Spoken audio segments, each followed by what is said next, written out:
মাঝে মাঝে আমার দিনটা কেমন জানি একটু দেরি করে শুরু হয়, কি জানি মাঝে মাঝে মনে হয় একটু দেরি করে উঠি।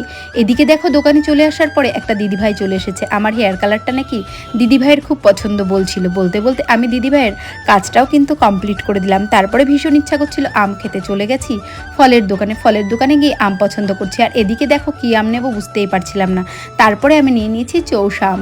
আর চৌষা আম খেতে কিন্তু ভীষণ টেস্টি, আমার তো ভীষণ ফেভারিট। এরপরে দেখো দোকানে চলে এসেছি। দোকানে এসে দেখছি কাকিমা এসেছে। কাকিমার বেশ কয়েকদিন আগে কানে পেস্টিং করে দিয়েছিলাম, আজকে কাকিমার নতুন করে ছিদ্র করতে হবে। কাকিমার একটু শরীরটা খারাপ আর প্রচুর মেডিসিন চলে, তাই একটু সময়টা বেশি লাগলো। এদিকে দেখো কাকিমার কানে কিন্তু দুই জায়গায় ছিদ্র করা ছিল, দুই জায়গায় কিন্তু কেটে গেছিলো পুরোপুরিভাবে, আর খুব সুন্দর করে জোড়া লেগে গেছে। এখানে ওষুধ লাগানো রয়েছে, যেহেতু এখনও মেডিসিন লাগানোটা চলছে, তো মেডিসিন কিন্তু সবাইকে ইউজ করতে হয়।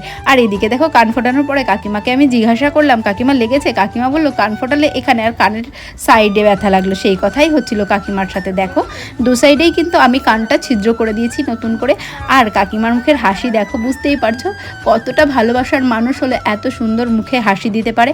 আর তারপরে বসে পড়েছি একটুখানি চা খাবো বলে, চা খেয়ে নিলাম। তারপর একটা ফেসিয়াল এসেছে, ফেসিয়ালটাও আমি ঝটপট কমপ্লিট করে নিলাম। তারপরে ঘরে নতুন প্রোডাক্ট ঢুকবে বলে ঘরটাকে একটু গোছানোর কাজ চলছিল। ওদিকে দেখো রাত হয়ে গেছে কাজ করতে করতে।